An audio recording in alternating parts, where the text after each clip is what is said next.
El cabecilla de los sublevados que asesinaron a Alejandro Severo era un centurión llamado Massimino, hijo de un campesino de Tracia. Los compañeros admiraban su formidable fuerza física. Gracias a sus excelentes cualidades, había podido escalar muy rápido la jerarquía militar. Este antiguo legionario era la imagen personificada de la insolencia sin límites y la arrogancia bruta típicas del oficial salido de la soldadesca. Durante el medio siglo siguiente, la historia de Roma se redujo casi a la ininterrumpida lucha por defender sus fronteras. Esta guerra tuvo como consecuencia que el ejército dispusiera desde entonces del imperio y eligiera a sus emperadores. La autoridad no emanaba ya de Roma, sino del cuartel general del ejército, una autoridad que había escapado de manos de los mandos supremos y pasaba a los soldados, en nombre del derecho que les concedía su número y su fuerza, y aceptaban o rehusaban a su antojo las órdenes recibidas. En un esfuerzo supremo digno de sus mejores tiempos, el Senado romano se sublevó y eligió su propio emperador, y se preparó para la guerra civil reclutando tropas en toda Italia y forjando las armas. Todas las clases sociales acogieron con entusiasmo esa guerra contra el Tracio y sus bárbaros del norte. Cuando procedente de Panonia invadió Maximino el norte de Italia, encontró una resistencia tenaz y sufrió graves pérdidas.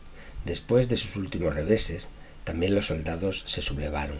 El Tracio rabiaba de cólera. Su reinado duró 3 años. Mientras se esforzaba en rehacer su fortuna, fue asesinado por los amotinados junto con su hijo designado para sucederlo. Luego, los emperadores surgidos del ejército se sucedieron a un ritmo tan rápido que resulta prolijo detallar la embrollada historia de los años siguientes. Hubo pocos hombres capaces entre los emperadores de esa época. Sus reinados fueron tan breves que no tuvieron ocasión de mostrar sus dotes. No solo tenían que enfrentarse con toda clase de pretendientes al trono, sino también contra los repetidos ataques de los bárbaros. El imperio atravesó un estado de crisis permanente que obligó a sus jefes a acudir sin cesar a los lugares amenazados, ya para detener una invasión, ya para reprimir una revuelta. La mayoría de ellos acabaron sus días en forma que llegó a ser habitual entre los emperadores romanos, asesinados por sus tropas. Y lo peor era que ya no se trataba de déspotas como Cómodo, Caracalla o Heliogábalo, quienes perdían así la vida, sino de emperadores que querían restablecer el orden y castigar a los delincuentes, ya que por tierra y mar pululaban bandas de criminales. Los legionarios, en otro tiempo célebres por su disciplina, integraban ahora bandas desenfrenadas, la mayoría de origen germánico. El menor motivo de descontento era para los soldados un pretexto para asesinar a su emperador y proclamar a otro en su lugar.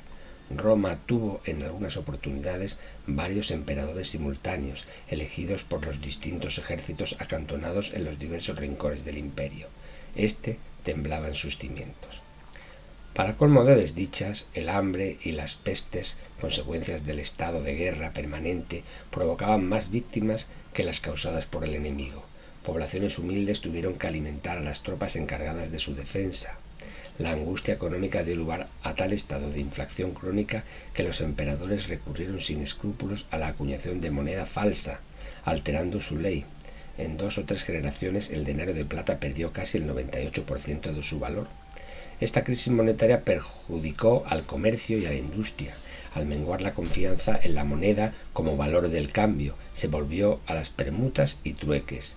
Ni siquiera el Estado pagaba a sus obreros y soldados más que en especie. Se retornó, pues, a las formas primarias de la economía. En este aspecto, la Edad Media parecía ya en el horizonte. Aquel medio siglo, del 235 al 284, fue infernal. Triunfaron los más bajos instintos del populacho y el legado de la civilización antigua quedó depreciado. La Iglesia cristiana ofrecía cierta esperanza, pero remota, dada la persecución generalizada y sistemática que decretó en el año 250 el enérgico emperador Decio para defender la unidad imperial. Hacia el año 250 ya no fue posible a los romanos defender sus fronteras contra los bárbaros. La lucha se entabló en el mismo suelo de Italia. Los enemigos más temibles eran entonces los godos, pueblo germánico que contrajo la desagradable costumbre de exigir un tributo anual al emperador, Cada vez que se retrasaba el pago, cruzaban el Danubio y pillaban hasta que se les daba satisfacción. Incluso algunas legiones romanas de guarnición en el Danubio pidieron que las tribus godas las ayudasen contra el emperador. En tiempos del emperador Galieno, del 260 al 269, los godos y otros pueblos germánicos penetraron profundamente a través de Grecia, a veces sembrando por doquier desolación y ruina, y a veces en son de masivas migraciones franqueando el Danubio para establecerse en territorios propiamente romanos. Más de 300.000 hombres atravesaron el río con mujeres y niños, enseres y animales. Luego se dividieron en dos grupos. Uno de ellos se dirigió a Macedonia y Grecia y el otro a través de Mesia hacia la Serbia y Bulgaria actuales. No se trataba precisamente de una expedición de latrocinio, sino más bien de una invasión pacífica. Pero el sucesor de Galieno, Claudio II, un capitán muy distinto de su homónimo de 200 años antes, infligió a los invasores una aplastante derrota en Naissus, la actual Niš en Yugoslavia, una de las batallas más sangrientas que entablaron los romanos contra los bárbaros. Perecieron allí 50.000 germanos. El pueblo godo no pudo reponerse en mucho tiempo del tremendo desastre sufrido. Pero tampoco los romanos conservaron mucho tiempo a Claudio II el Gótico. Un año después de su gran victoria, en el 270, fue arrebatado por la peste, plaga que solía seguir siempre a cada invasión de los bárbaros. De acuerdo con la voluntad manifestada por él mismo, le sucedió Aureliano, su mejor general. Hijo de un pobre campesino, Aureliano había contribuido en gran manera a la victoria contra los godos. Decretó que el soldado tenía que conquistar su botín al enemigo, no a sus conciudadanos. Defendió con la mayor energía las fronteras del imperio, forzó a abdicar a uno de sus adversarios, que se había proclamado emperador en las Galias, y devolvió el dominio de Roma a las provincias occidentales. En Oriente, la ambiciosa y bellísima reina Zenobia había creado un reino propio con centro en la ciudad de Palmira, sita en el desierto entre Damasco y el Éufrates. Su esposo, el príncipe árabe Odenato, había expulsado a los persas de Siria, Armenia y Mesopotamia en tiempos del emperador Galieno, y en agradecimiento los romanos le habían confiado el gobierno de las provincias orientales. Al ser asesinado en el año 267 por uno de sus parientes, su joven esposa tomó las riendas del Estado en nombre de su hijo. Pese a la ventajosa posición que ocupara Odenato, habíase mostrado siempre leal al emperador, pero Zenobia, nueva Cleopatra, soñaba con dominar todo Oriente. Sus tropas ocuparon Egipto y la zona oriental del Asia Menor, y exigió para su hijo la corona del Imperio Romano. En el 272 Aureliano se movilizó contra ella. Zenobia, armada de pies a cabeza, condujo por sí misma a sus soldados contra las legiones romanas. La sangrienta derrota que experimentó en Siria acabó con sus planes ambiciosos.